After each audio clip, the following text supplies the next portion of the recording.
Today, on Rise Up, we are joined live with Professor Aria Razfar, Professor of Education and Linguistics from the University of Illinois, Chicago.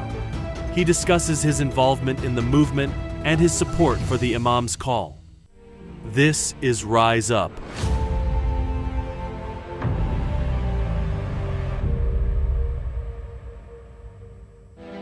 Good morning, everyone. I'm Alia Halal and welcome to Rise Up. Very good morning, everyone. I'm Irfan Alamgir and welcome to Rise Up. And we're extremely honored and excited because here on the set... A full couch. Full couch and very honored guests here with us. We've got here Professor Aria Razfar. How are you doing, Professor? I'm very good. Thank you so much. And we have Hadil Al-Kholi. How are you, Hadil? How are you? Good to be here again. We're so excited, guys, because there's so much happening and we're excited to get it from you guys yourselves because you've just been to Italy and back after the Goal of the Wise received that incredible award. Yes. And we just wanted to talk about it with you. The trophy for which we are proudly kind of presenting here. Looks so impressive, right? It does look very impressive. I was just saying that it looks like the old World Cup football trophy a little bit.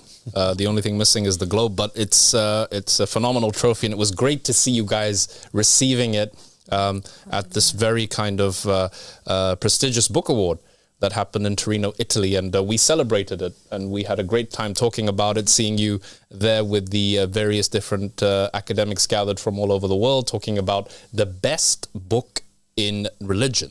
This was the category, the best new book coming from a religion. So yeah, we're really excited for you guys to tell us more about it and speak about the award and what it means.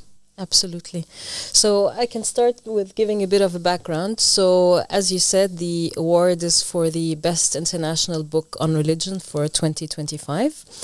And it is a yearly award that is given by an interfaith committee called Fidinsiemi. Mm-hmm. And Fidinsiemi organized, or the jury of Fidinsiemi, they awarded the Goal of the Wise that award with support and sponsorship of the state of Piedmont in Italy.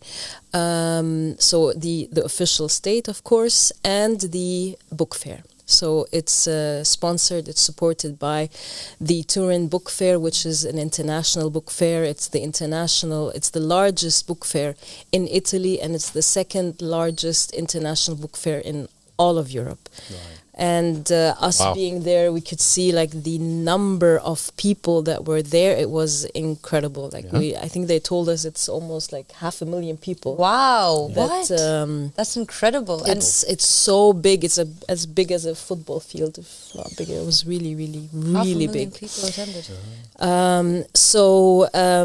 The state of Piedmont, they, as I said, they sponsored, they supported. The granting of the award, and Fidinsiemi granted the award for Abba Sadiq Abdullah Hashim as the author of the Goal of the Wise, and for Professor Razfar as the editor of the English version of the book. Yes. And it was just, absolutely incredible. What was that like to go? I mean, you flew in from the United States to receive the award with Hadil. You flew in from here, of course, from the UK, and it must have been such an experience because editing this book is quite an accomplishment, and you did that. It took quite a while. We were just talking about that before going live. How was it like receiving that award? The must have felt very, very like quite a validation, right?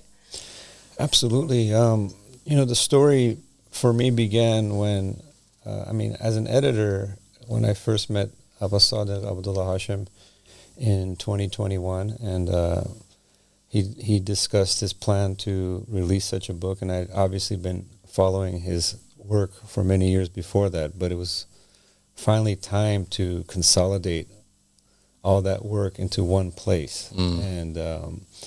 And something that was really important for me was sort of this process of interacting with him throughout the year, chapter by chapter, door by door, looking at all the content, and it was very intense content. Anyone who reads this book can see that. It's a very comprehensive book dealing with all subjects from a religious point of view. And really, when you think about it, in the whole history of religion, we don't really have access to the person to whom the book is ascribed to. Right. So That's a great point. So for me, this was a very intense experience, and of course, given the claim that even during the process, it wasn't even clear yet that he is the riser of the family of Muhammad, because that chapter comes later in the process. So I didn't talk about too much that process of being an editor and sort of learning from him this topic of religion, especially religion for these times, which we can consider it apocalyptic times, a time when all truths are being revealed, no stone is being left unturned, and I think that's what this gospel is. It's a heavy book, both literally and figuratively. It's over 600 pages, but I think the matters that it deals with are very heavy, because it brings into question some of the hidden truths that have been obscured throughout history, and I think that's something that the book does. And once people get past the initial emotional reaction to the book, it's easy for them anyone who looks at it with a scholarly eye especially, which is something I've been involved with in the years following the release of The Goal of the Wise, because we know the book was released, there was this tremendous wave of persecution and reactionary types of policies throughout the Muslim majority lands. But in this case, you had scholars, people who can take an objective view, not necessarily subscribing to everything in it, but at least they can validate that this is a serious work. This is serious research. This is serious matters that it's dealing with. It is well thought out. It is well written. It's well referenced, well sourced.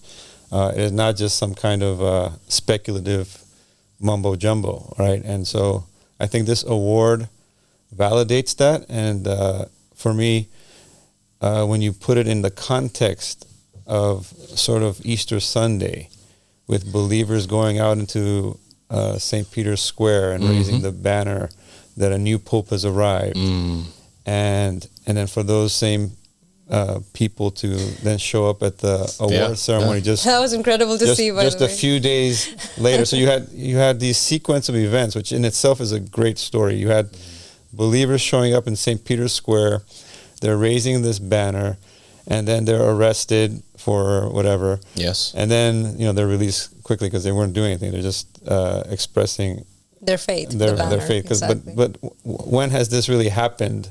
And then the next day, the sitting pope passes away. Then the following day after that, there's an announcement that this is a sign from God.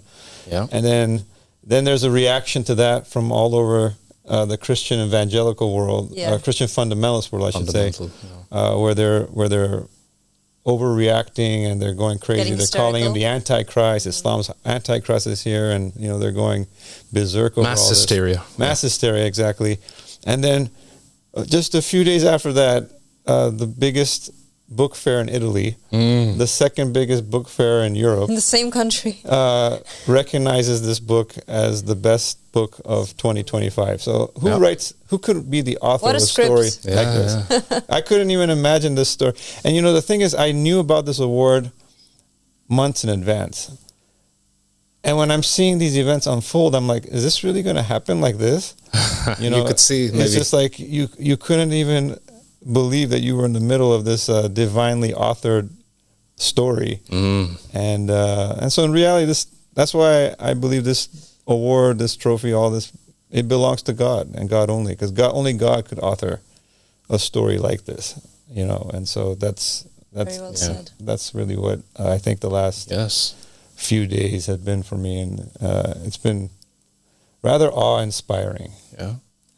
No, it is. It's such an amazing story. It's so unique, and it is a testament to the truth in this call. And I think that the fact that both of you have been very involved in the publishing of this book. Yes.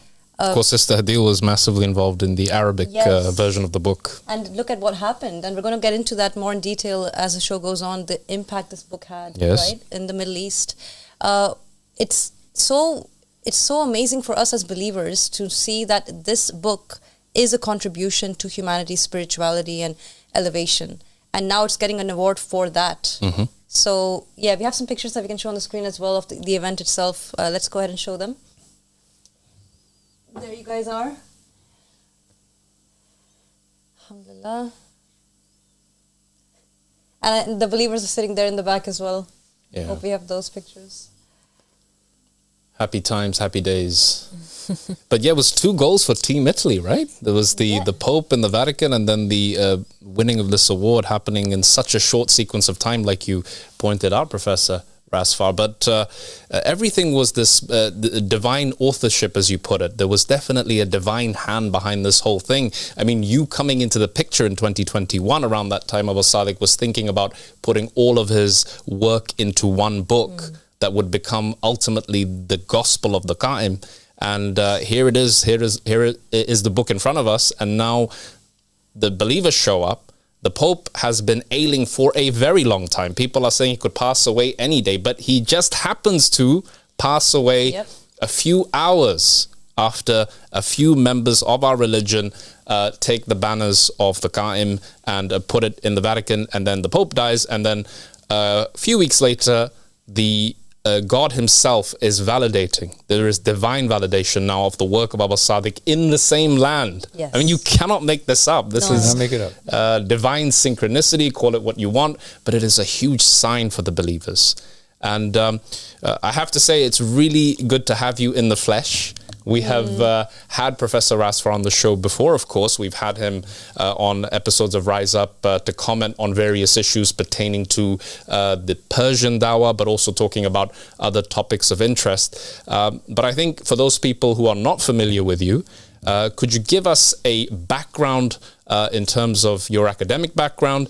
And then let's take it from there, because I think it is important to realize how you fit into this whole story. Well, my field is linguistics and education, or some people might know it as applied linguistics. I've been doing this work for almost 30 years, working with teachers, working with medical professionals, and how linguistics can apply to teaching and learning in the classroom. And at the same time, I've also had an interest in spirituality and religion. And so I've always been a student of faith from different scriptures. And when I became familiar with Abdullah Hashem Abu Sadiq's work, beginning in 2008, which was when a friend introduced me to the Arrivals, immediately I just kept following. Even though he wasn't, immediately it was clear who the author and inspiration for that work was. And then that led me to continue to study what he was doing and pay attention, and then, without going too deep into all the different topics and subjects that were being dealt with, which were quite a lot. Yeah, but rather like the book. Yes, being a linguist, I was very interested in the symbolism, sort of the reclaiming of these narratives, especially bringing in, challenging the dominant Orthodox narratives. That's something that I felt was very powerful, because it's not easy to challenge orthodoxy in whatever form it comes. And it was very clear to me that as this story was unfolding, that this was getting deeper and deeper. And finally, for the first time, I decided to reach out, and that was almost 13 years later. I was studying, paying attention to the work, reading the books that he was recommending, like the Book of Monotheism by Imam Ahmed al-Hassan, and some of the other works that were being produced. But that was the Book of the Calf. So those were two of the first books. And then I thought to myself, Abdullah Hashem Abu Sadiq has been doing all these videos. It would be a good idea to... Nothing is really official until it's a book. Right. You can actually sit and read it and see where it's coming from. Right, because it's all sort of scattered all over the place. And then in the midst of all that, there's like also people attacking it and, bringing false accusations, innuendos, things like that. So if you have a book an academic product and it's reviewed by other academics who are scholars of the field or not necessarily believers, but they can just look at it objectively, then that will speak for itself. And so I think this is a moment where all this work from 2007-ish or so to today has become consolidated and validated, and all the haters can basically take it as a proof. Take a step back, take a deep breath, and go back and read it slowly. I recommend people go look at the references. That's something I, as editor, made sure was done meticulously. That every claim in there was well researched and sourced from all the different perspectives, from the Gnostic Gospels to the canonical Gospels to social science to medical. I mean, you yourself were involved with the chapters on the medicine of the Mahdis.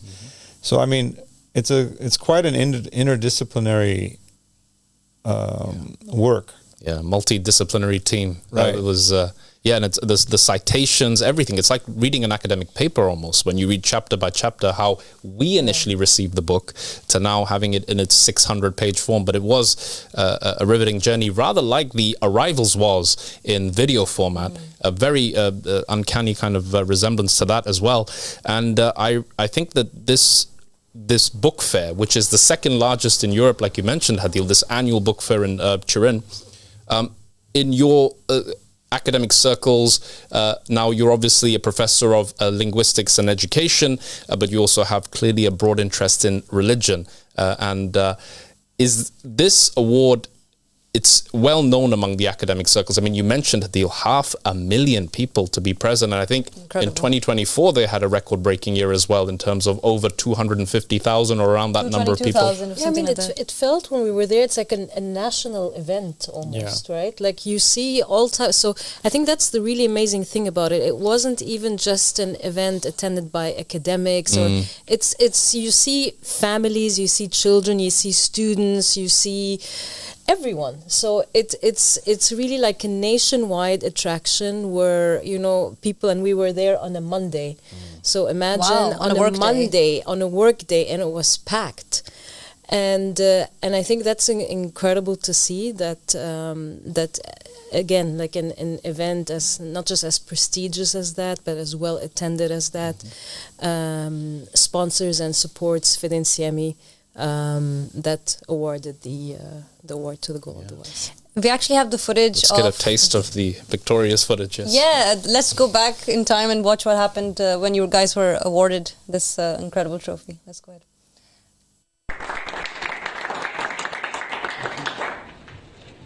Poi il premio di Fedinsieme per il libro dell'anno in lingua non italiana del 2025 viene conferito alla traduzione inglese di The Goal of Blue Eyes, e il professor Aria Razfar dell'Università di Chicago è il principale traduttore.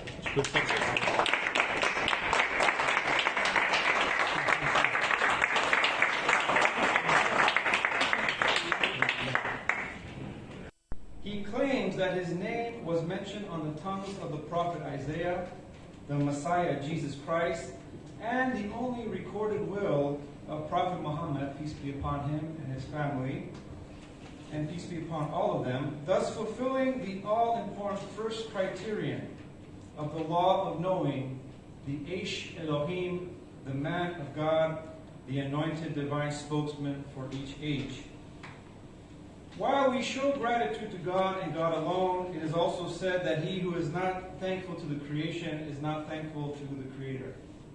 Hence, in this spirit, I would like to thank the Turin Book Fair, Fedinsieme, members of the awards committee, the book's author, and the team of co-editors for this gracious recognition.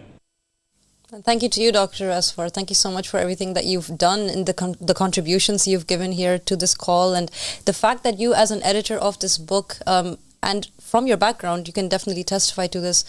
And Hadil, as someone who's translated it into Arabic, I really highly doubt there's a book like this out there in English or in Arabic.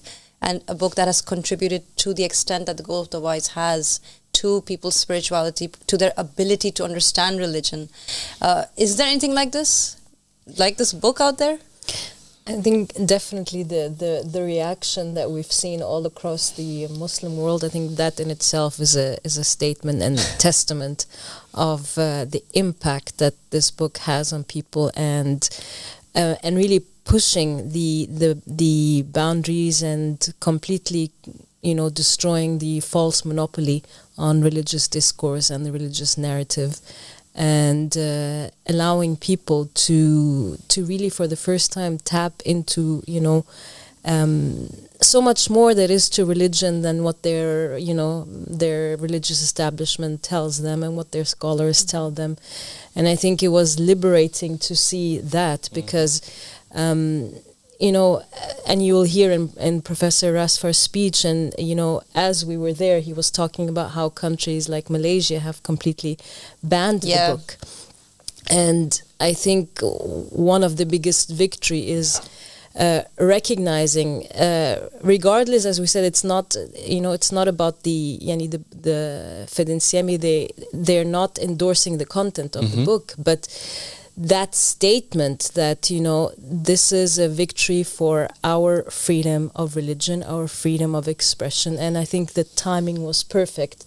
And it was, for me, a victory also to all the oppressed members of the faith who are, as we speak, who are sitting in jail, who are arrested, who are even tortured, for believing in this book.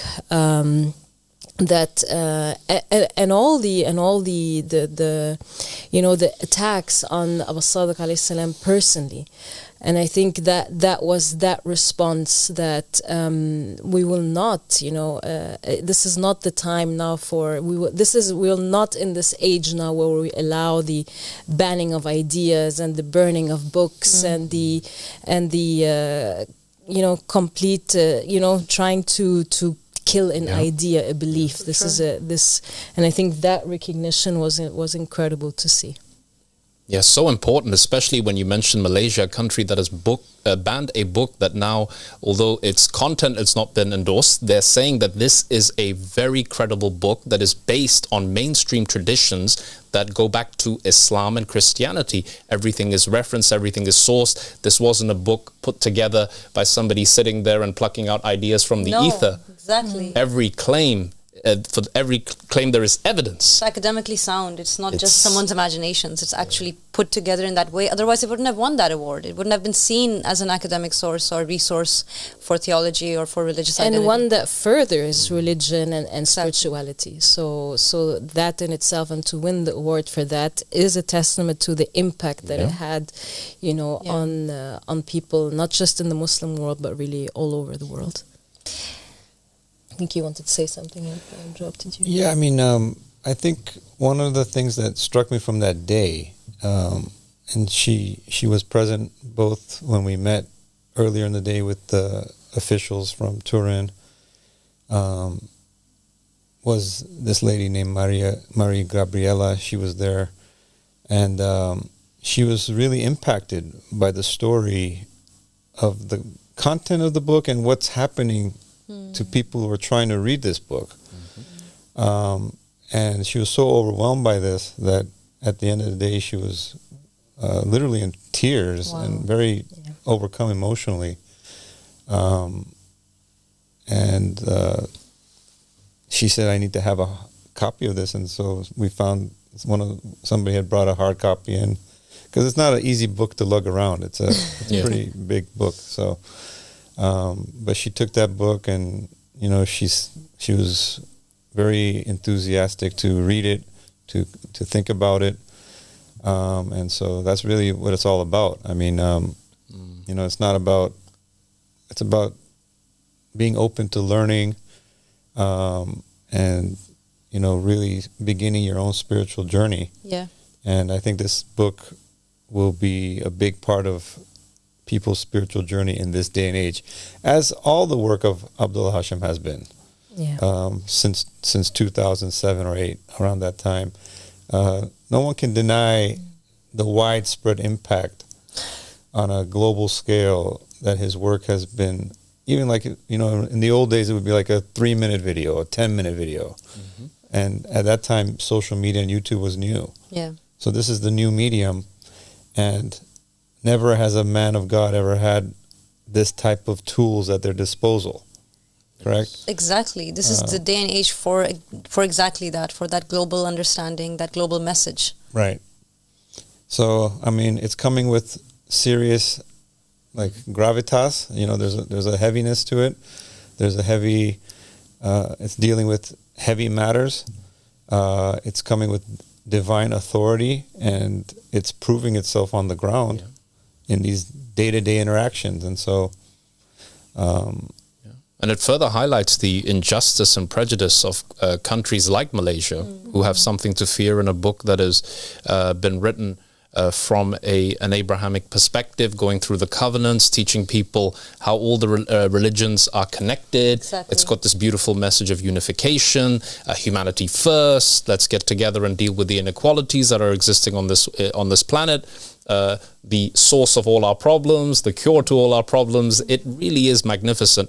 I mean, you just open the book and you'll be reading about planetary bodies and how these are linked to the development of the soul and so on. There's just so much in this book. There's so much to go into. And I think that just to wrap up this segment before we go on to our next topic, this book is basically a symbol of what Abu Sadiq himself is. He's been saying recently in his different lectures and interviews that he's been giving, something that we were discussing yesterday on Rise Up, which is that he is a threat to injustice. He's a threat to evil. He's a threat to oppression. Exactly. And any system or regime that enables that kind of thinking. So Abu Sadiq himself is that individual that stands against what many are unable to stand against and many are afraid to stand up against. And the goal of the wise is that. It's that unapologetic statement, isn't it? Of this is the truth. And because it's so well sourced, and because of those footnotes, and because of the connections, it is threatening to anyone who's trying to silence that or hide that. So a beautiful moment for everyone who believes in this call. The fact that this book has been awarded that the international award for the best book on religion. Yeah, right. Amazing, best international book on religion. And also, Alia, just to last words to add to please. Something that I said in my speech. You know, that it's the truth because it's a truth that is aligned with God. So because this is God in creation speaking. Yes. Because this is, you know, the man who is the veil of God today. Because of that, the weight or the truth or the facts that are written in this book, because of that, it has this impact. That's Absolutely. just the reality of truth. Truth carries itself. And truth makes it, whoever wants to hear it, it's the unapologetic, it's the clear word of God. And that is the miracle of this book, that no matter how, you know, you could write all types of books and you can add all types of resources and you can add all types of footnotes. Yes, all of that is good, but because it is God speaking today, because it is the revelation, it is the Quran, it's the speaking revelation coming down on us, it is changing people, it is you know, it is the light that is in today's world. It is why people all over the world are breaking barriers, are coming out so courageously and are saying, I want God to speak. I will not allow anyone to speak in the name of God when they are not from God. Yes. Exactly. Very well said, Hadil. And the unapologetic truth. The unapologetic truth, exactly. I like that. I think that's our editor's title for today's show. The father of the truth. Yeah. And we're going to be going to a very short break. Don't go away. We have a lot more to talk about, but we will be right back. We invite you to visit the official YouTube channel of the Mahdi, Abba al-Sadiq, Abdullah Hashim, the prophesied Qa'im from the family of Muhammad. Peace is from him. You will find there his official statements, the foundations and proofs of his call and mission, and the full episodes of the now famous series, The School of Divine Mysteries. Get ready for your daily dose of spiritual inspiration with the Shorts tab, where you will find new and fascinating videos highlighting the essential and most captivating points taken from his sermons and episodes, along with some exclusive videos where he answers the questions of the believers. Stay connected and engaged with Abba al-Sadiq and the global community of his Ansar all around the world with the community posts. Don't miss out on valuable resources. By clicking on the channel description, you'll find the links to all his lectures available on podcast format, an email address where you can contact us directly, a link for direct donation, and of course, the link to the Divine Just State magazine, as well as links to download his books for free, The Goal of the Wise and the Manifesto of the Mahdi. Finally, don't forget to subscribe and to take a look at our special section exclusive members only page by clicking on the Join button. What you have been promised has arrived. The Mahdi has appeared.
And the Quran said, "We never punish until we have sent a messenger. And I am that messenger. I am inviting you to the seventh and final covenant between God and mankind. Accepting this covenant is the only thing that will save you from the punishment which is about to come down upon mankind."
Since November 2022, Abba Al-Sadiq has released over 100 long-form lectures in a series known as the School of Divine Mysteries. Through these sessions, he serves as a voice for Imam Mahdi, sharing crucial insights and spreading his message to a global audience.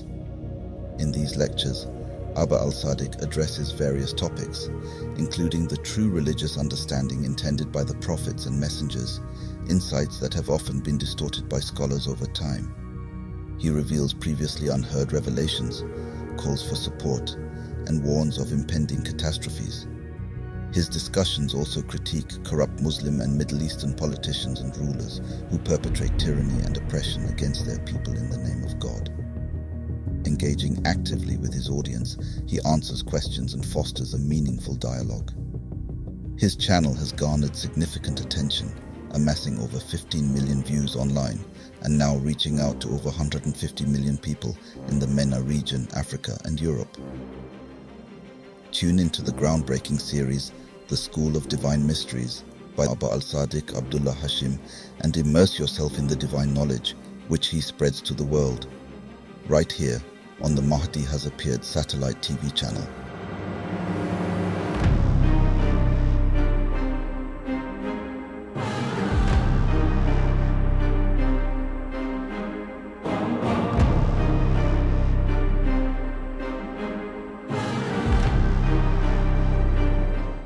We're back here on the set of Rise Up with our beloved brother, Professor Aria Razfar. And as we do here on Rise Up, we like to talk to the different believers around the world when they come here and they visit us here at AROPL Studios. And we like to see how it is that their journey has intertwined with ours, how they have contributed to this call. And Professor Razfar has indeed contributed to this call, to the call of Abdullah Hashim Abba Sadiq. He's done so many things. We were just talking about the award that this book has received, and you as an editor played a great role in that. But this isn't the first time that you've been involved in our activities, and let's go back into the context. Let's see how your journey began. I'm sure the viewers are wondering a bit more about who you are. We'd love to jump into that. Yeah, so we know that you are a professor of education and linguistics at the University of Illinois. And you are somebody who has always been interested in religion, but the background is what we wanted to explore in particular. Where were you born? Were you raised religiously? Tell us about your upbringing and your background. Okay, so let's start from where I was born. I was born in New York City. Shout out to the New York Knicks, who are in the Eastern Finals right now. But in 1978, I went on a direct. My family was ready. They had come here as students, and they were ready to move back to Iran to live forever.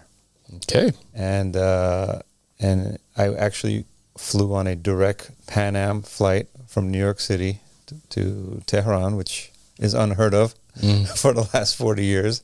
Right. And I was in an American school in Iran, actually, for 2 years. They have American schools in Iran? They did back then, yeah. It was an American school with other Americans, and all of a sudden one day I saw the Americans were leaving. And I walked into the streets and I saw them with all these Yankee Go Home signs and burning Uncle Sam effigies. And, I was about 8 years old at this time, maybe 7. I was about seven and a half or so. Okay. And I was like very shocked because I considered myself an American. And I saw all these American symbols being burned down, and I was a Yankee fan. So I had a little New York Yankee jacket, and when people would say Yankee go home, I took it very personally. And so then very tumultuous time in Iran, the revolution. And to give you some context, I participated in Christmas plays, so I didn't even know what religion I was really at that point. So your parents were quite, even though they were from Persian background, they were quite open with you exploring different... Well, I mean, religion wasn't even really a topic. Okay. Religion becomes a topic after the revolution happens, and you have the coming of an Islamic Republic, and you have all this anti-Americanism going on, and there's all this stuff happening. And then the war with Saddam begins, and at that point, me and my family were one of the only people who could actually leave because my mom had a green card, and me and my brother were American citizens. So we fly back to first we go to Germany, and because now all the direct flights were canceled, right, and me and my brother were on a Lufthansa airplane going back to the States. This time we went back to Los Angeles, where almost all the Iranians who had any connections, either they were rich business people or people who had some kind of connections, they went to Southern California, right, and that's where I grew up from that point on. But one thing I noticed is when I arrived back in Southern California, I was no longer American. Things change quick, huh? I mean, the whole climate, this is like 1981 now, so you have to sort of put it in context. During that time, there was the hostage crisis and the embassy takeover, the U.S. embassy takeover. So relations between the U.S. and Iran became flipped overnight. So as a kid going through that, you're sort of just experiencing all this trauma, war and revolution and all these things, and you're trying to make sense of it. You're trying to just be a kid and belong, right? But when I was in Iran, I was getting in physical fights every day because I was American, and then in America I was getting fights because I was Iranian, right? So that's such an identity crisis. So those are two very conflicting, contrasting images. But thank God, over time, I started to find my way, but it was always these deep burning questions. It was always there. It was like this big monkey on your back that you're trying to make sense of yourself. And so you question a lot of things. You question like a lot of these artificial identities that are being sort of imposed on people. Yes. You start to ask the big questions, like, is there a God? And you're forced to, right? Yeah, you're forced to ask these questions, right? And I always had this affinity to God, and there's a higher power, and but then when you're seeing all this war and devastation and all this stuff, you start wondering, like, well, what's the deal? The big question of why does evil exist becomes at the forefront of your memory. I mean, I remember when because I was in Iran for the first 6 months when the war with Iraq started, when Saddam invaded Iran. And the streets were filled with all this like passion to defend the nation, and they were invoking religious symbolism, and they were all this stuff was happening. I mean, everyone who was around at that time would know that. So there was this heaviness and this sort of invocation of God. There was, and all this. So you had to make sense of all this. Anyone who was in Iran at that time or Iranian could not avoid this issue. And really, for the first time in Iranian history, you had Iranians leaving Iran. As I told you, my parents did not have an intention to immigrate to the West. Right.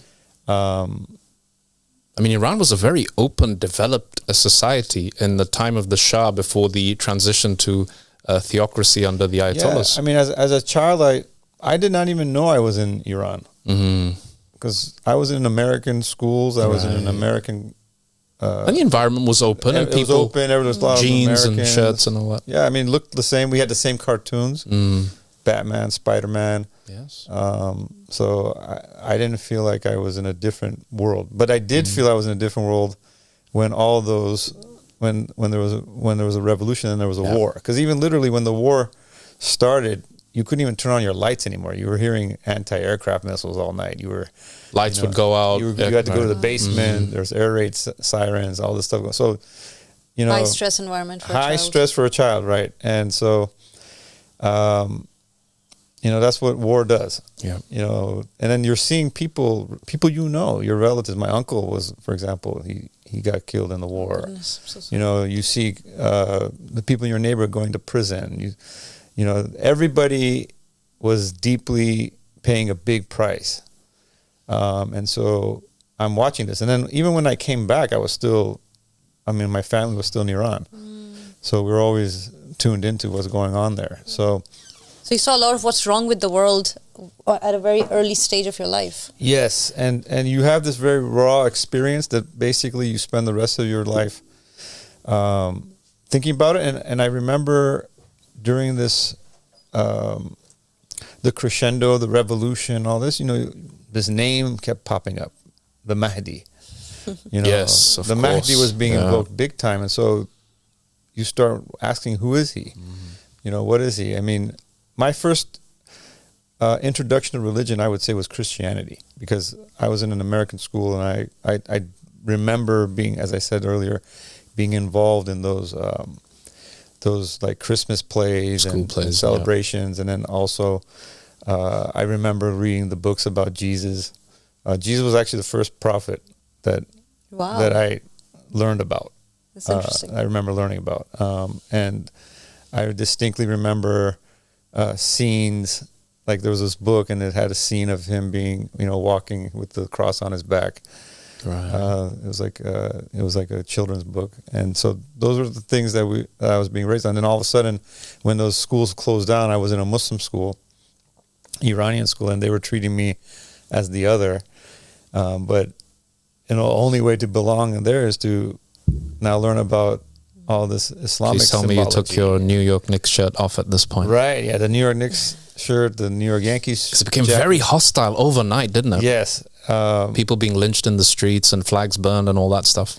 Exactly, and through my high school years and college years, I'm making sense of this. I'm trying to, they always say in trauma there's 4 stages, right? There's that first stage where you're like shocked, and then and then the second stage is you start to maybe become angry, and you start to become defensive. And then the third stage is when you start to barter with it.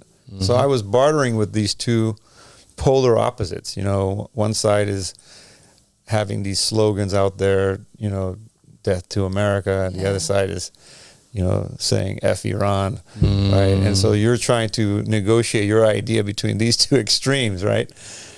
And so for a period of time, I would, if I would become very protective of both identities, depending on what context I was in. And so this search for identity, I think, evolved over time. And, you get to college and you start to actually ask some of those questions. You start to look at it more intellectually. You're interacting with diverse people. You're interacting with other Iranians who are going through similar types of experiences, other Muslims. But I would say the majority of Muslims and people from the Middle East, I should say, because it didn't matter what religion you were. If you were from the Middle East, if you looked the part, you pretty much experience the same type of marginalization, the same types of issues. Yeah. So we were all basically in the same boat. And I think in the U.S. we call that people of color. And so early in my college years, I was just like every other Middle Eastern kid. I was doing pre-med like you.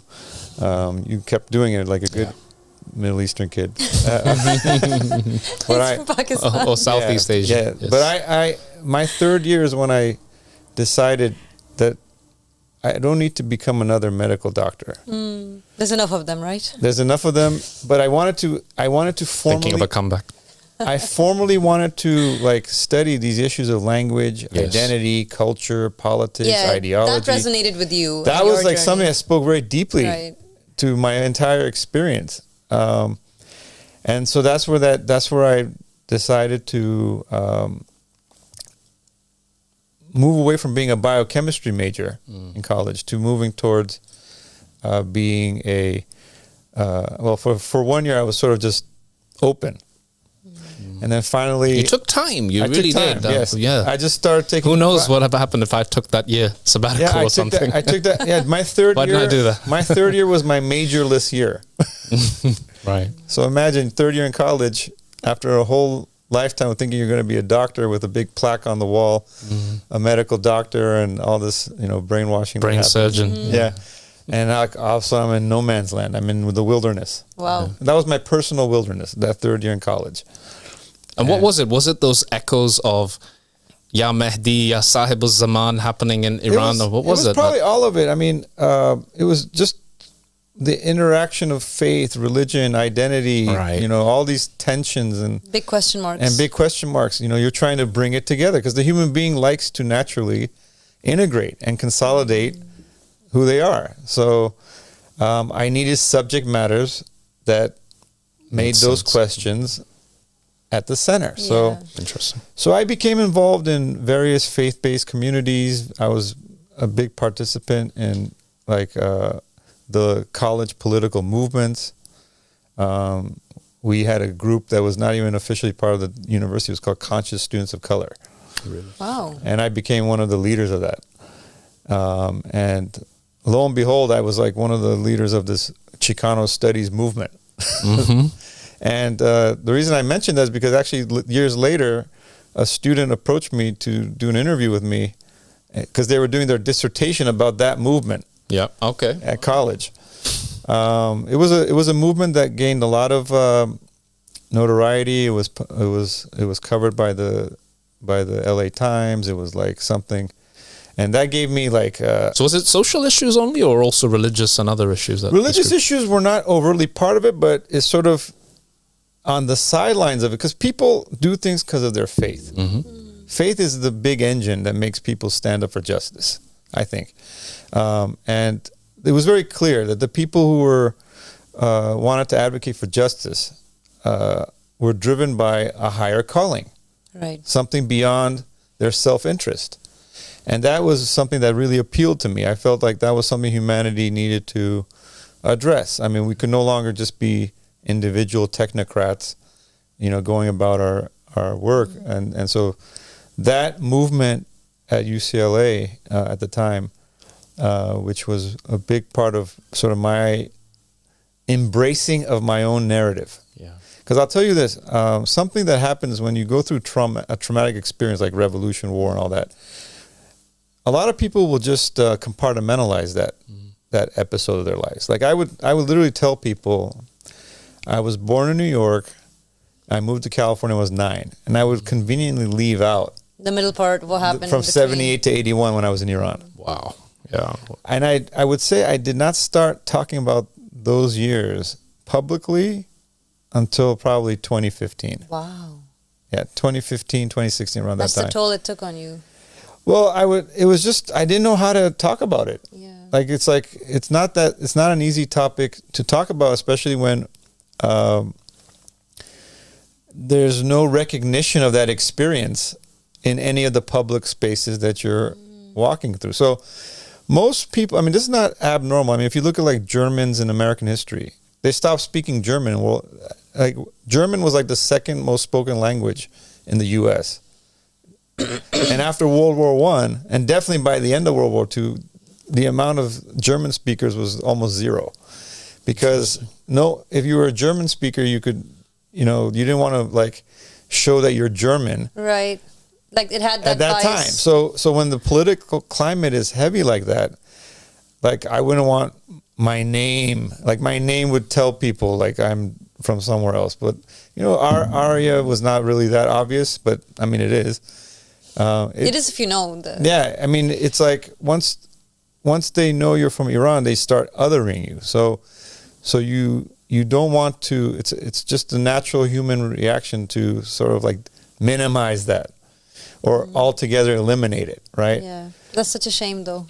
It is a shame, and because that puts stress on you, right? And I've spoken with many, and I found solidarity in other ethnic groups, like African American friends I had. Like they started to say the same thing, like being black in America is very stressful, Right. and you're not even aware of how stressful it is. It's sort of this monkey on your back that is always there. And I'll give you an example. Like I had a friend in grad school. He was from Chicago. He went to grad school with me in LA, and he said the first time he went to, and he was like the typical African American who has always been in the U.S. But around 2002, he goes to Ghana, and he said that was the first time I felt like a regular human being. Wow. And that was the first time I felt like this burden was lifted from me. And I think the same thing happened to me in 1998 when I went to Iran for the first time after. Since the, Yeah. And I felt like I was just a regular human being again. My goodness. Like my race, my ethnicity, my differentness wasn't a liability. And so there was like this sense of like I'm just a regular human being. And so I liked that feeling. And I would say at that time I began to think of like, well, maybe I should just leave the U.S. altogether and feel like a human being all the time. But you didn't. But I didn't, because I felt a responsibility. I felt as I started to grow, so that initial feeling to leave the U.S. was there, but then over time I started to, as I embraced my own narrative and I started to share it, I felt that was something needed. Right. Like there's a gap it needs to be filled in. There's people like yourself. Exactly. And I obviously anyone who had that type of experience, I think what I saw in the arrivals and the maker of the arrivals and the people who resonate with the arrivals were people who resonate with that type of narrative. That's true.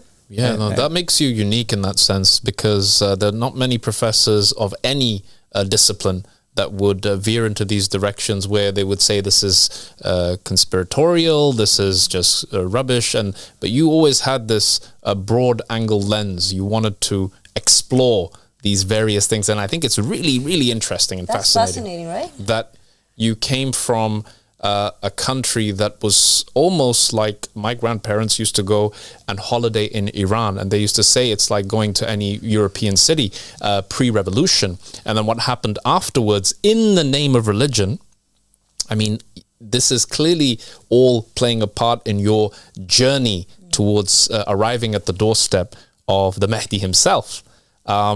Yeah, how, I mean, this must have left this question mark. Who is this Mahdi that caused this huge upheaval and flipped the world inside out? Because we know the clerics in Shia Iran, 12 Shia Iran at the time, especially in the war to boost the morale of the soldiers, they would get horses, they would get a white horse and a rider on top of it and go to boost the morale of the soldiers who were fighting the war with Saddam Hussein at the time. They were using these religious symbols in a way. It became a political thing. Imam Mahdi, the name became political, it became religious. It was something very mysterious that people were using, right, in that time. Yeah, I mean, religion is a powerful force. Every successful movement, by whatever metric you want to use, has always leveraged religion in some ways. You know, I mean, across the Middle East especially. And so, you know, you have to understand the power of these symbols, you know, this power of invoking, you know, a messianic character, you know, like the Mahdi and things like that. So, but it's not a subject that's easy to talk about publicly, because first of all, it's never really discussed publicly, and even if people want to talk about it, they don't even know how to begin this conversation. So I think that's one of the great contributions of this call and the gospel and things like that, is that it's provided a language, a mechanism to discuss this topic, that there is a God and God has an emissary, and there is a way out of this type of conflict. Yeah, I wanted to really bring out this point again, Professor, which is that, so, you know, you have this upbringing, you have this background, you encounter this religious extremism of people burning effigies, flags, expressing violence and death towards another culture that you knew to be your own, because you were born in New York, like you said. Now, a lot of people would have used that trauma to distance themselves away from Islam and religion, and Islam in particular. And people have done that. And then on the other side, seeing this love and brotherhood and, you know, turn the other cheek and the mercy that Jesus came with, and that had an impact on you as well. But even though you felt like an alien growing up in the country that you were born in, because of your background, you never seem to have let go of this aspect that could have been such a source of trauma in most people's lives that they would never want to talk about it again. And I was really interested to see why that was the case. What made you hold on to this kind of Shia Islamic background of your heritage? Well, I always believed in that there's some type of, that no matter how dark things are, that there's always light. So I've always been sort of someone who can see the light in the midst of chaos and darkness, and always try to have hope. And I think when I looked at all these narratives that were out there, be it Jewish, Christian, Muslim, Buddhist, Hindu, I mean, we've all had friends from all of these traditions, and I would say they were deep friendships, like deep philosophical. And whenever there was an attempt to divide, that was something that bothered me. And I was always looking for a way to unite. And the things that created the forks in the road always bothered me. And I wasn't a big fan of like religious jingoism or, chauvinism. I was looking for something. I knew if there is a God, and it's a just God, and it's a merciful God, and a loving God, then it would be the God of everybody. Yeah. And these religions and these constructions that have sort of been imposed, these regimes of orthodoxy that have been imposed on us, that seek to divide and seek to burn the other down and seek to dismiss, never really fully resonated with me. Now, there is a part of your development where it's just like when you look at like the Black Muslim movement in America, there was a phase when everything black was superior to white, right? And I think the other extreme. I think that's like almost a necessary step towards the path of enlightenment, because it's a way for you to undo some of that trauma. Yeah, it's a way for you to stand up and negotiate that. So I think there is that process that happens when someone is telling you like you're nothing, or this is bad, or this is evil, and this is that. You have to say, no, you are. Right, you have to stand up. So and then you start to negotiate with that and see how can you bring that side in.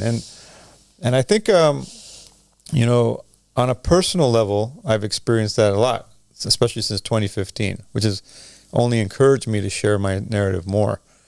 And that's sort of the healing process. Yeah. That's how you reconcile and you bring things together. Like the more I shared those 3 years that I was erasing, and basically not just those 3 years, but all the process of making sense of life since that time, the more I started sharing that, the more I felt people were benefiting from it. They were able to apply it to their own journey and basically heal their own traumas. And I think that's really what this is all about. It's all about like, healing and peace and being able to work through those traumas. But you can't heal those traumas unless you remove the roots of it, which is basically selfishness and the ego and all that type of stuff, which masquerades in these flags and these tribalisms and all these other things. So being able to develop sort of a transcendent worldview, I think was very important. And I think, the path of linguistics and the path of language study and then and bringing that together with faith and working on the goal of the wise and these types of things sort of help bring all that. Your tools of reconciliation. It's because you have to consolidate who you are. Yeah. And this has helped me consolidate all of it and become a unified person. Exactly. Instead of like a compartmentalized person. So what exactly was that point where you said to yourself, okay, actually I'm a believer now in this call. I know about Abdullah Hashim Abu Sadiq. I understand that the Mahdi has appeared. Because that must have been quite something, just knowing, after everything you'd gone through, that there's now this individual who's the Qaim of the family of Muhammad. What was that experience like? Well, as I said earlier, when I first, I should probably mention this too, because I discovered the arrivals like literally 2 weeks after I came back from my first experience in Mecca. Okay, wow. So I went to Mecca in 2007. For Hajj. Because it was an experience that I learned about from reading Malcolm X's book, from like reading all these books. It seemed like a space where racism and all these isms are actually Where dispelled. that healing could take place. Yeah, I said, let me go see if it is that way. And Right. there were aspects of it that were like that, but one of the things I noticed when I went there was that all the nationalities were separate. Right. They are. They do this thing. They didn't really Mingle. Yeah. they didn't mingle, they didn't talk, and there was actually no spaces for conversation. So the Hajj experience that I had read in the autobiography of Malcolm X, it wasn't there. He didn't, yeah. But I didn't question it to that degree because that was too much. So I came back, and literally 2 weeks after, one of my friends said, "Hey, there's this documentary series on YouTube. It's called The Arrivals." I started watching it, and I was like, "Oh, so these," because those, I had not seen that type of conversation publicly since my days at UCLA when I was in those in those activist circles, and it was like, because the internet was still not It wasn't. Yeah. wasn't It was there almost when I the was an beginning of undergrad. YouTube. Yeah. Yeah. Yes, exactly. So it was right at Very the early beginning days. of YouTube, and I said, "Well, there's other people who are, looking at these." Had you explored Islamic eschatology prior to the arrivals? No, So this is really not what really. started. I mean, not like. I mean, I was familiar with it. I mean, I was familiar with like The Mahdi. that there's a savior figure coming, Yeah. Okay. because I knew that was something that was part of every religion. That somehow God wins in the end, Yes. but it was hard to see how because Right. a lot of times either it's crucified or Yeah. slaughtered on the fields of Karbala, Exactly. or like it's like, okay, well, I guess we have to just reconcile that the people of God are always like dismissed in their lifetime, and later on some people come around and they celebrate it and assume their mantle and speak on their behalf, and that's the way it goes. So sad. But so as I was following this track, and certain things happened, like you had the sign of the death of King Abdullah. You had like then these. You start to see like there's an unseen now speaking. Yeah. And a lot of I mean, people are real life markers coming in front of your eyes, right? right. They're giving testimony to these things, and one of the things that always attracted me about Islamic eschatology was that Jesus and Muhammad and all these prophets, they all come back. It's like a unifying. Right. So but most of the descriptions that you heard sort of publicly were just Jesus and Muhammad. We later learned that there's this thing called the Greater Return, Yes. right? And that means all the messengers and prophets and righteous ones return.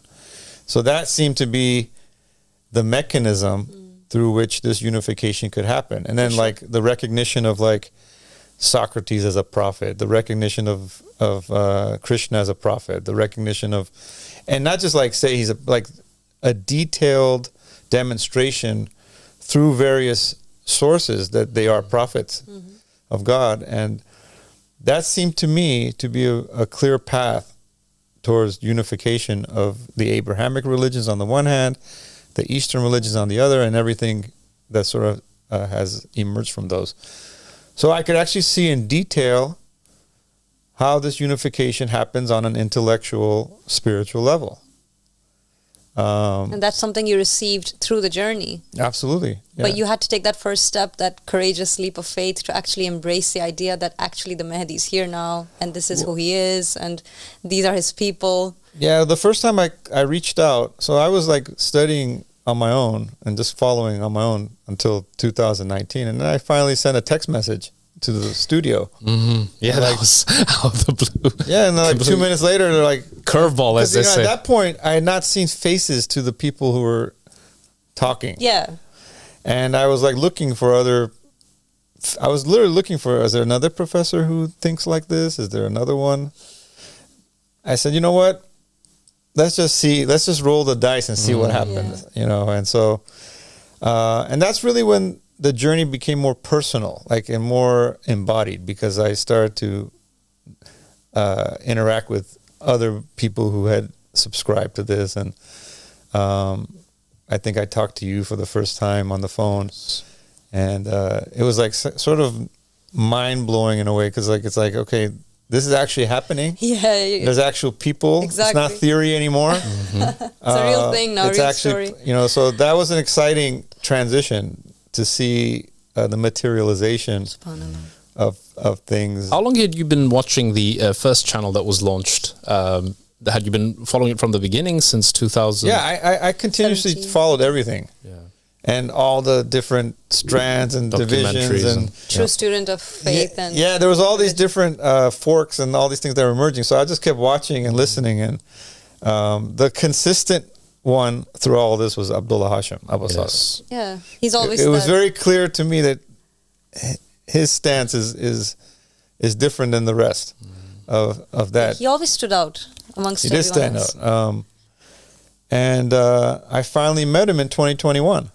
Tell us about that. What was that like? When I came to Sweden, I met. We remember that. I of remember all you course. guys. It was actually very surprising because the image from the satellite channel was sort of more distant, and I saw like just regular people and families and kids running around and jumping up and down, and and the humanity of it was very touching. The community. The communal aspect. What of did it. you think about the community compared to this compartmentalized scene you saw in Hajj? Great question. Well, it was not compartmentalized. There was genuine. It was monotheistic. It was very it was very diverse. People that come from various backgrounds, and there wasn't like that. I felt like these were people who didn't have those same barriers between them, those artificial barriers. That was very clear. And I was there for like maybe a few days, like 3, 4, 5 days maybe. And it was my first personal interaction with the people who had gathered around this. I would like to know from your standpoint, the fact that you've gone through all this and the fact that you knew about the Mahdi, but you had probably never expected to meet someone who's from the will of Prophet Muhammad, from the 12 Mahdis. Did you ever imagine you'd end up being the editor of his own gospel? That's an interesting question because when I was thinking about all these things, and I'm going back to like the late 90s, when I sort of decide, do I want to go in academia? Do I want to just, like, what path should I take? So I said, I knew at the very least I could be an editor. Subhanallah. That was sort of the floor. I said, I could do something like that. Yes. And because, you think about like your unique expertise and your unique role, and everyone has a role to play, right? Yes. And everyone has certain talents. I said, well, I probably can't be like the carpenter. I don't have any skills like that, but I know I can edit. Because you probably had this experience as immigrant children. You were always like the English expert for your parents. And you probably did their taxes, and you probably did their accounting and all this. So I had that sense that I could at least do something in English. And actually, when it was revealed that the language of the divine just state is English, I saw that before that, you think there's this natural default position that the language of the divine just state will be Arabic. So I said, well, I know Arabic, but that's not my best language. Always defer to the Arab experts, the Arabic language speaking experts. But then when it became English, I said, now I saw that this process is actually much sooner than. Yeah. Because I couldn't see how the Arabic language will become the unifying language in my lifetime. Yeah, it doesn't really make sense. But I could see how through English it could become realized in our lifetime, because that's like, it's the most global language right now. And we know prophets always speak the language of the time.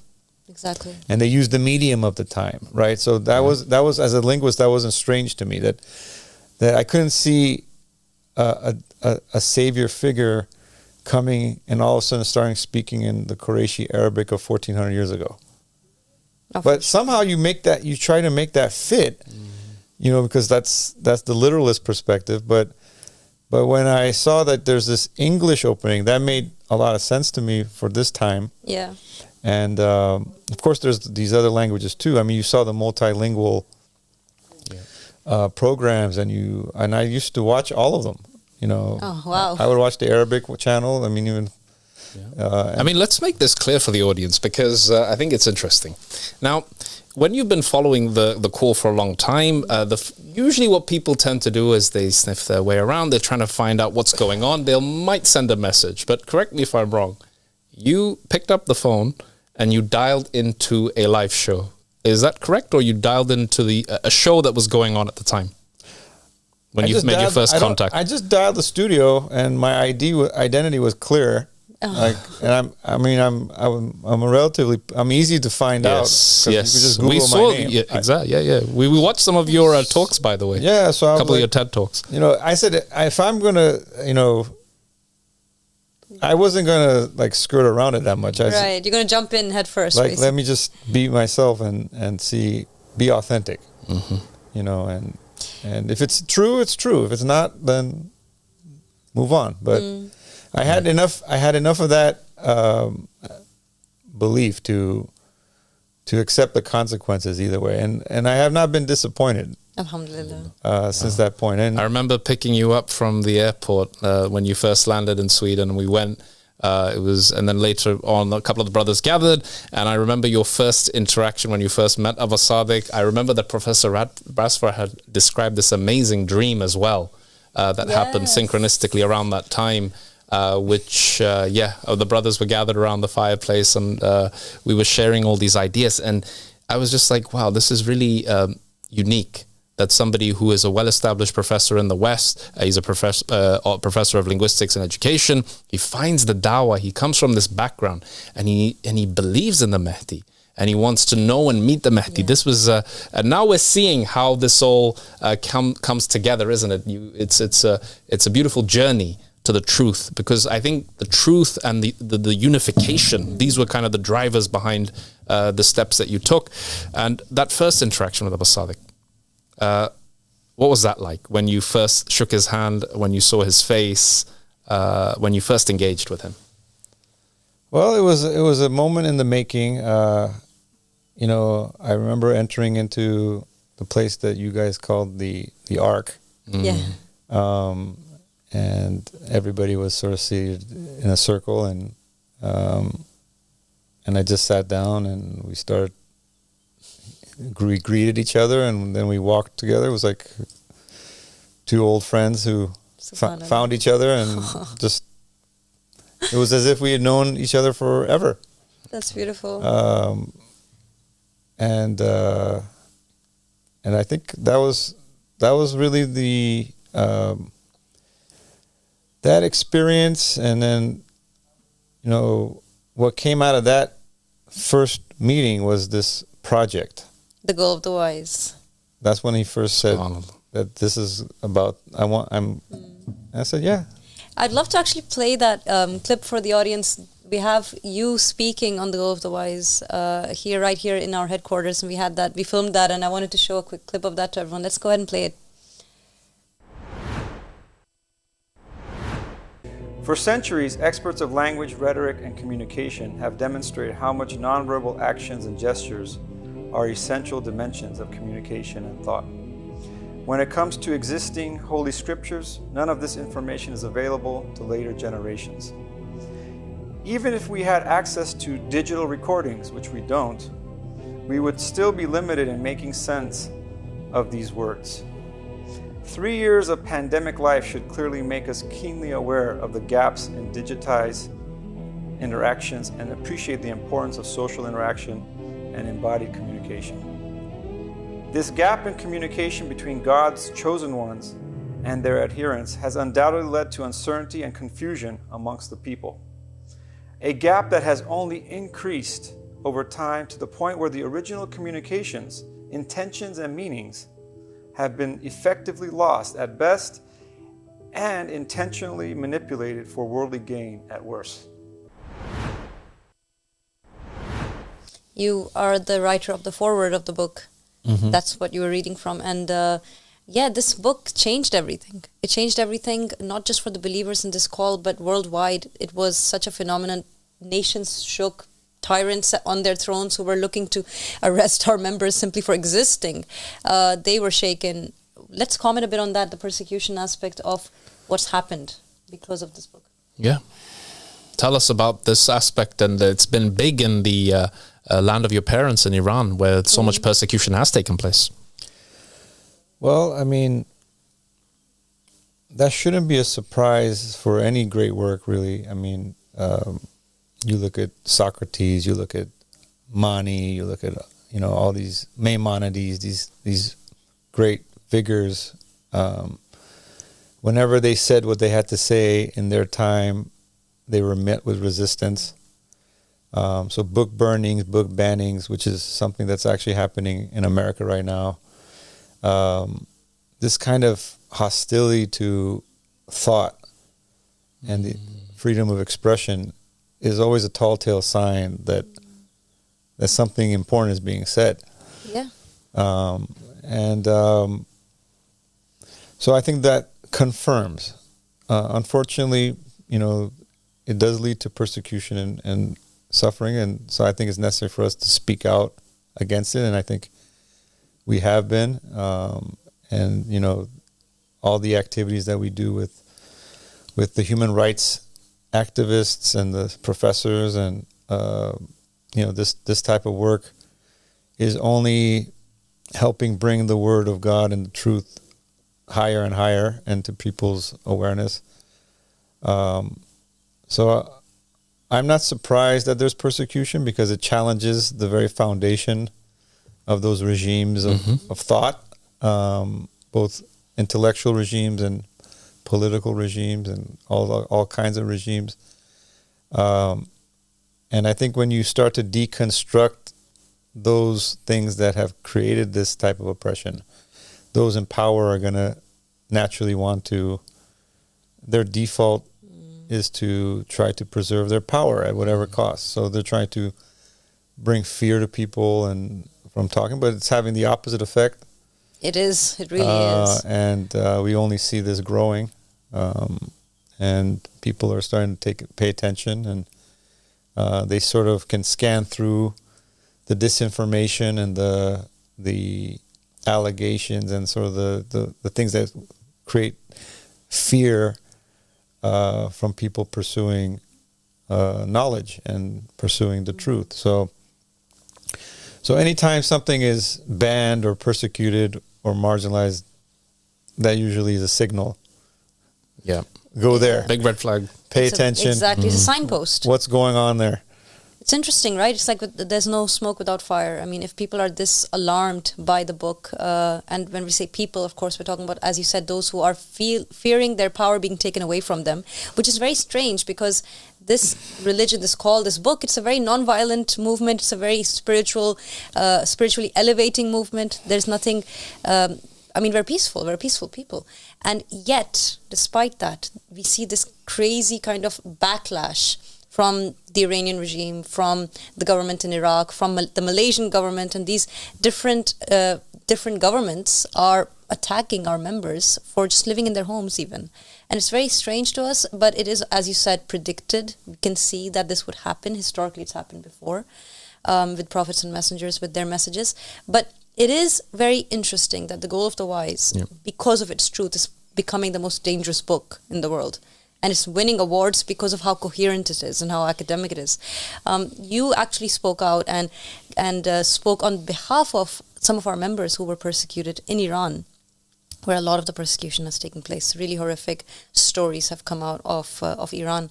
When it comes to this call, I was hoping to take a look at that as well. We've got Professor Razfar. He came on the news in Iran and spoke on behalf of our members who were persecuted there. Let's go ahead and check that out.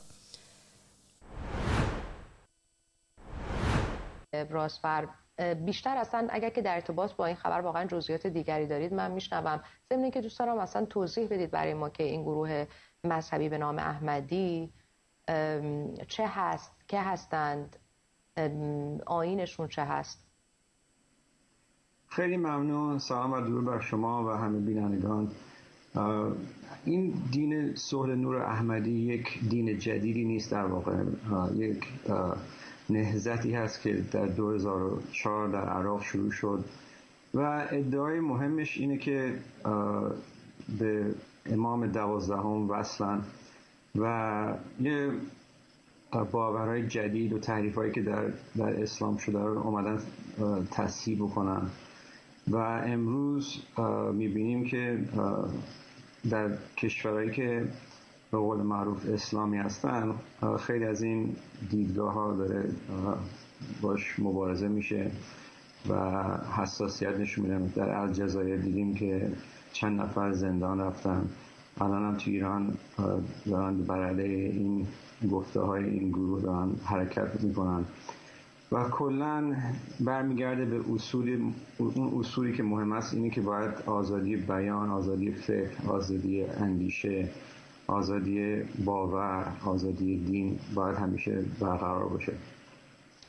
و میدونیم که دلیل اینکه حکومت جمهوری اسلامی این افراد رو بازداشت کرده یا به هر حال به هر نوعی باشون داره مخالفت میکنه چه هست؟ بله، تازگی خب میدونین دوباره برمیگردیم به چند تا از نقاط مهم. این گروه باورش اینه که محمد بن حسن که امام 12 شیعیان میشه و در واقع مهدی اسلام هستش، این در 2015 ظهور کردن و داره پیام خودش رو منتشر میکنه و اصل موضوع خب خیلی از اعتقاداتی که ایشون دارن و این گروه داره با باورهایی که الان حاکم هستش اختلاف داره. بلخص مثلا ولایت فقیه و اصلا کلا این که مثلا روحانیت باید حکومت بکنن و جزئیات دیگه مثل حجاب اجباری، مثلا حجاب اجباری نباید باشه، مثلا کلا دین نباید اجباری باشه طبق خود آیه قرآن که میگه لا اکراه فی الدین، که دین نباید اصلا اجباری باشه. نقاط دیگه هم هست. یکی از نقاط خیلی جالب برای من شخصا این بود که مثلا تاریخ باستانی ایران رو به تاریخ کنونی وصل میکنه. مثلا فرض کنیم کوروش کبیر پیامبر هست، داریوش پیامبر هست، اردشیرشاه پیامبر هست، زردشت پیامبر هست. اینا رو همه تایید میکنن و این یه چیز جدیدیه که به نظر من ممکنه مثلا رؤسای کشور اسلامی، حالا در این مورد کشور ایران، ممکنه حساسیت داشته باشه نسبت به این نقاط. سپاسگزارم از شما آریا راسفر، استاد دانشگاه ایلینوی شیکاگو، همراه ما. متشکرم.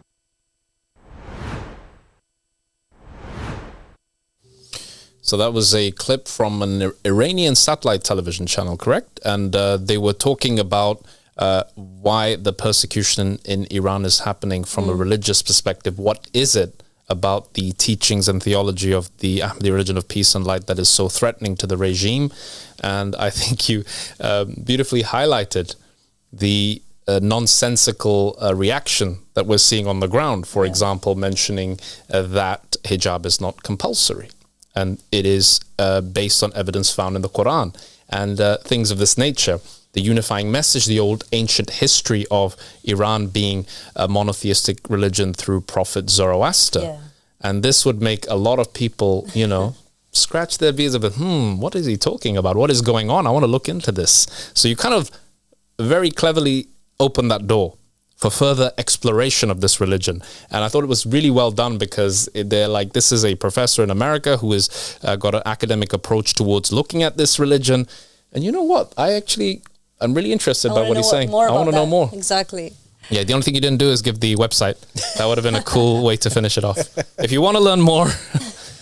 I'm sure they'll find us. Yes. Well, as an academic, you have to maintain some semblance of objectivity, no matter what your personal belief is. So whenever I'm talking to people, I always try to maintain that.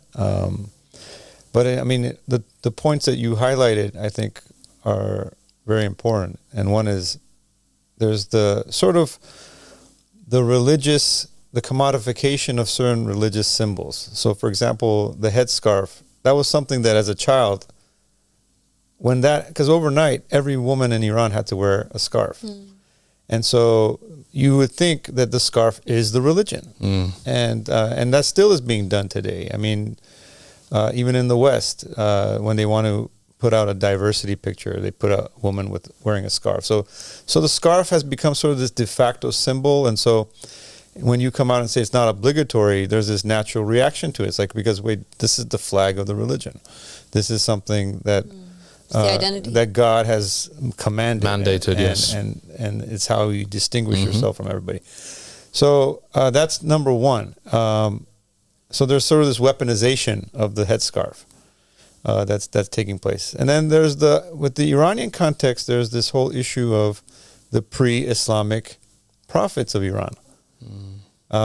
Because one of the narratives that the last 45 years tried to push forward is that the pre-Islamic culture, the pre-Islamic religion and faith and all these things are invalid. Right. And that's a big part of Iranian culture and society. So that's something that, you're forced to choose. So basically every Iranian has to choose. If they want to be like Muslim, then they'll have to choose the last 1400 years. If they want to be Iranian, then they reject all of Islam and they go to the roots back then. But I mean, it's very hard to access something that's 2,700 years ago, right? And it's just as hard to access something 1,400 years ago if you don't have a continuous connection. Yes. So this call, one of the things I was trying to at least invite people to is like, look, there is a way to, in detail, connect the pre-Islamic history of Iran, the spiritual history of Iran, the spiritual legacy of Iran, really, to what happened the last 1,400 years. That's incredible. Yeah, and I feel like the goal of the wise, this call, has the tools to do that. To unify people again. To unify within yourself, like your identity. Your identity. And then obviously the identity then goes from there to global, connecting to other prophets and other civilizations. But now you have a roadmap of connecting yourself.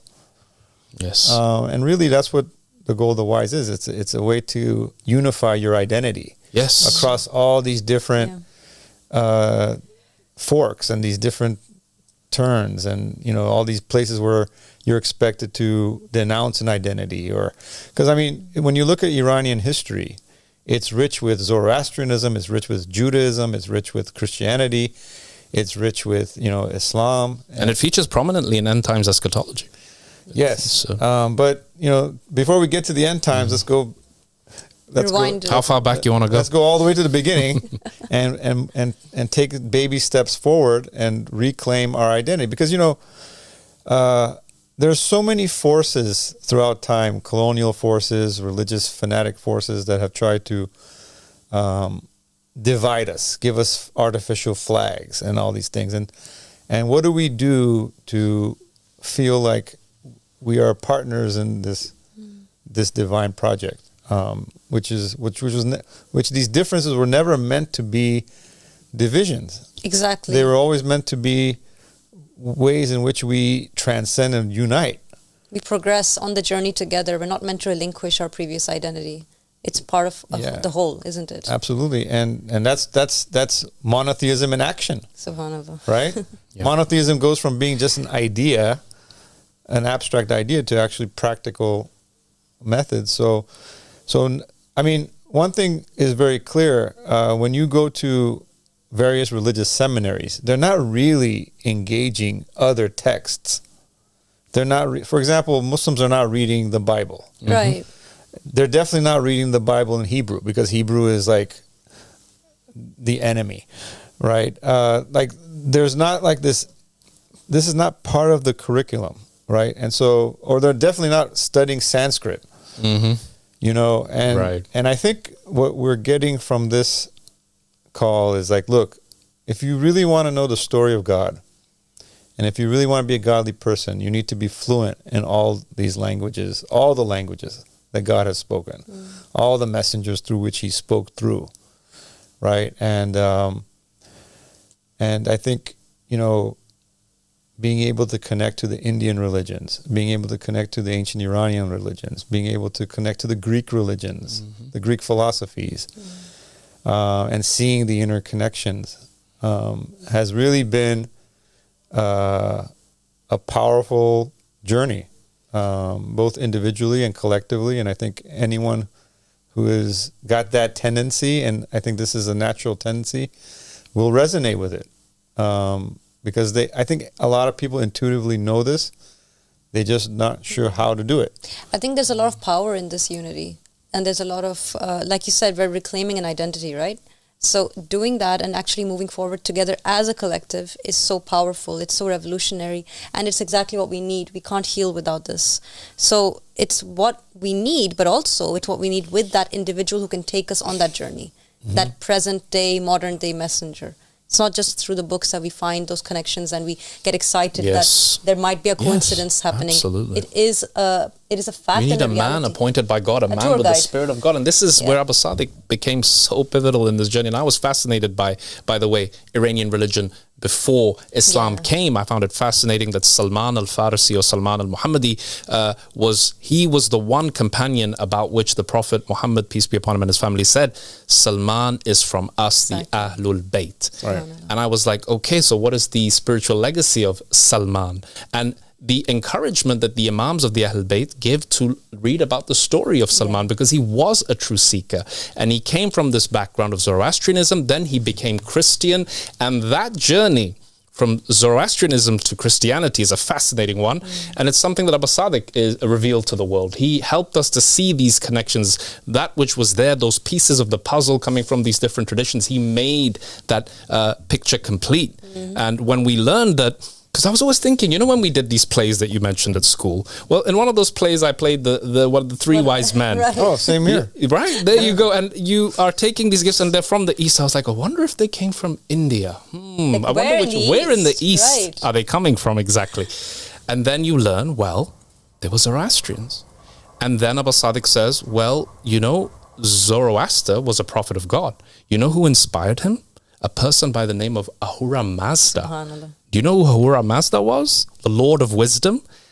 That was Jesus Christ. How incredible is this? And when Abu Sadiq puts all these things for us step by step, you cannot but be overawed that this is one of the three criteria by which to recognize the Mahdi, which is that he comes with knowledge, this beautiful unifying knowledge that brings all of these different cultures that you mentioned, the Greek, Indian, Persian cultures together under one umbrella of Tawheed or monotheism, divine unity. And I think that you must have enjoyed that kind of intellectual journey through the lens of being from an Iranian background or a Persian background, and this journey that led you inevitably to the couch you're sitting on now. Well, yeah, remember, I mean, I was at a young age told that being an American and being an Iranian were at war with each other. Yeah. So that's the most extreme kind of messaging that not just on me, but people like me were getting. That we had to choose, or we had to not only choose, but like these are incompatible. Sure. In a compartmentalization. So the East and the West were incompatible. Exactly. In some ways. And so and that's really the message here, I think, is that how do you bring them together, not just in a sloganeering way, but in a real way, you know, and it does happen through a person, you know, who has the divine spirit, who is living that. I mean, you can see it from this community. Most religious institutions you go to are usually ethnic places. Right. That's right. There's only one ethnicity. Rarely do you go to a place where there's people from different languages, different cultures, different backgrounds, different ages. They're all working together, and I think this prototype is emerging. It's actually being realized. It's functioning well. It's a working prototype. And I think we're going to have some of the professors who are going to actually study that aspect. Yes, speaking of that, this was a project that you led, the academic project that brought the dawah, brought the religion into the academic world. Yeah, that's been a very valuable and personally gratifying effort, was to invite scholars of different religious disciplines, and, you know, who can come and take a look at all these different aspects. We had our first convening in March of 2024. And, you know, at the beginning, I really didn't have any expectations. I didn't know how many would actually answer the invitation. And we ended up having 14 professors come. It was huge. We can actually show that. Let's put the conference video up and see that that footage of that part of March. Okay, thank you very much. I just have a few comments to open up our session and sort of set the tone for the next couple of days. And what I really wanted to sort of go over is, you know, why are we here and how we got here? Because I think that's very important. The way this meeting came about was because in May, 104 members of the Ahmadi Religion of Peace and Light were detained at the border of Turkey and Belgium. And as a result, people started to take notice as this case was sort of discussed in the UN and across social media and traditional media as well. People began to ask questions about what is this Ahmadi religion? What is this Ahmadi religion of peace and light? And so that's when me, Hadil, and Massimo started to have meetings. We started discussing it, and we said, you know, Willie, of course. How could I forget Willie? Well, I didn't start talking to Willie. I was talking to you first, and then Willie, But yes. Willie talked, is the first person who mentioned it to me, the Ahmadi. Okay, so we have to give credit to Willie. Where credit is from now on, I will give you the credit. You're the first in the chain of narrations. Yeah. So the reason we're here and the reason for this persecution is because we are making bold and big claims. And, you know, with big claims and bold claims comes big scrutiny and big opposition. And the biggest part of that bold claim is that we claim to be the successors of all the prophets. And this bold claim began in 1999 with Ahmad Hassan, who, according to Shia eschatology, is the promised Yamani, which is one of the signs of the end times, apocalyptic times.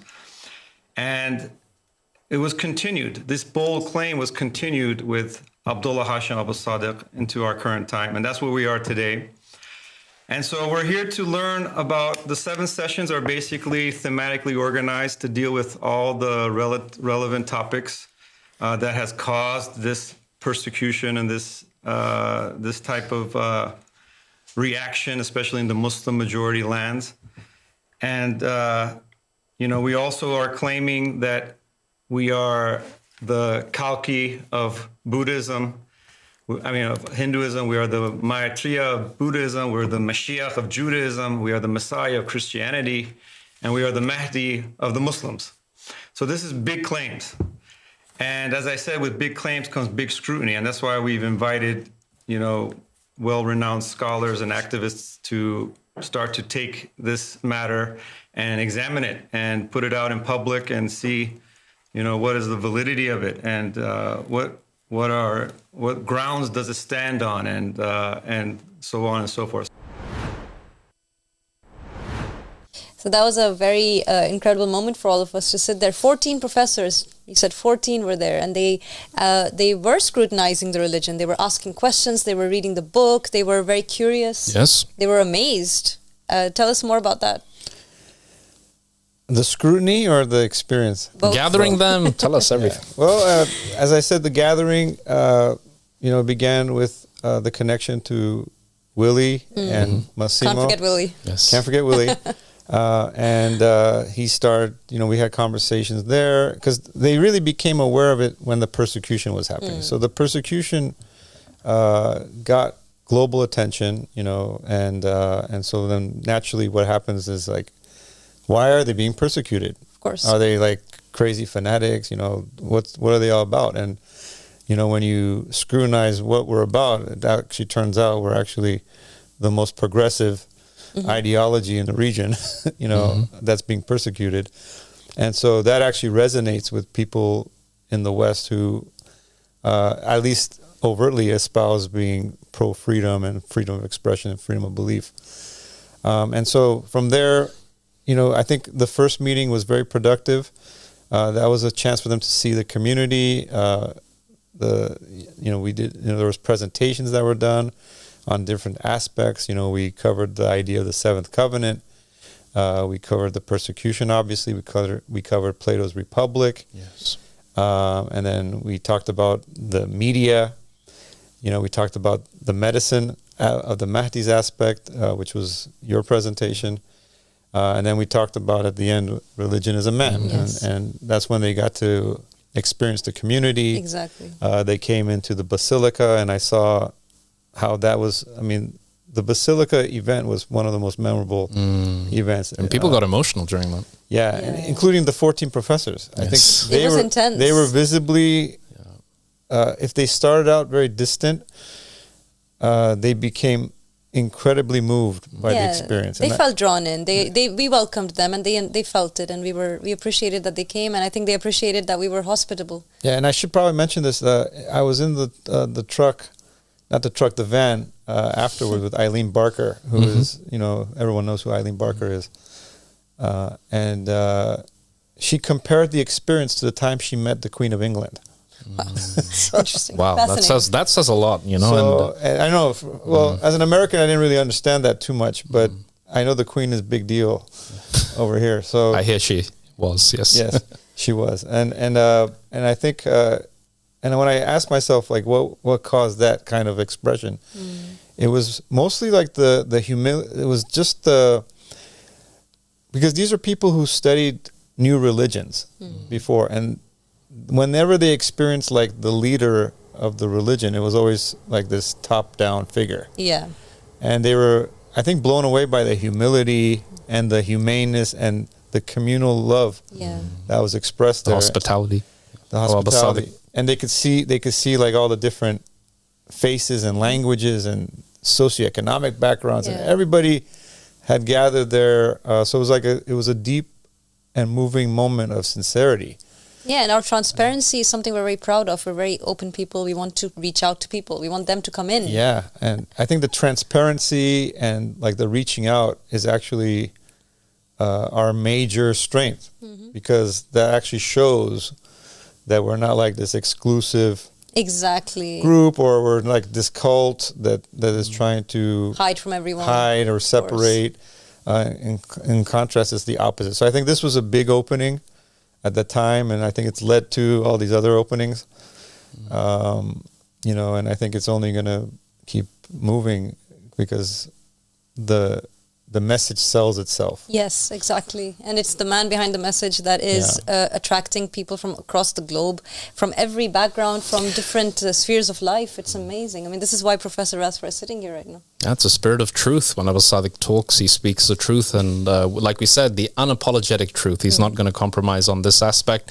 All of his work is out there for free for anyone to access from our website. Every single book, every single sermon, every single thing Abba Sadiq has given to the people for free. Even before, in the time of the arrivals, his only concern was the welfare of mankind. He speaks the same language as, speaking of linguistics, but he did speak the same language that Moses, Jesus, and Muhammad spoke, that Krishna spoke, that Socrates spoke. It's the same language. It's a language of unity, of brotherhood, of peace and prosperity for all, under the stewardship and guidance of the man who has been appointed by God. And this is the main teaching of the religion that Abba Sadiq is promoting. And thank you, Dr. Razfar, Professor Razfar rather, for putting together this opening the door that gives credibility in an academic sense to the very well-researched, well-put-together book that we see here before us, along with the trophy that is definitely very well-placed and matching. And it's certainly a blessing that we've reached this stage. And may the call reach many, many more people. And I hope people found your story inspiring. I certainly did. I think many people learned more about your character. And we hope to have you more on Rise Up. We really enjoyed speaking to you in person, not just over the screen. Yes. And we hope to have you here more often, hopefully. Any last words, any parting words for the people watching? Thank you for everything that you guys are doing. Thank you for all your efforts and sacrifices. And thanks for having me here today. And God bless you. God bless you too.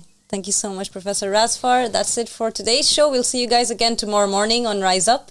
And until then, Assalamu alaikum wa rahmatullahi wa barakatuh.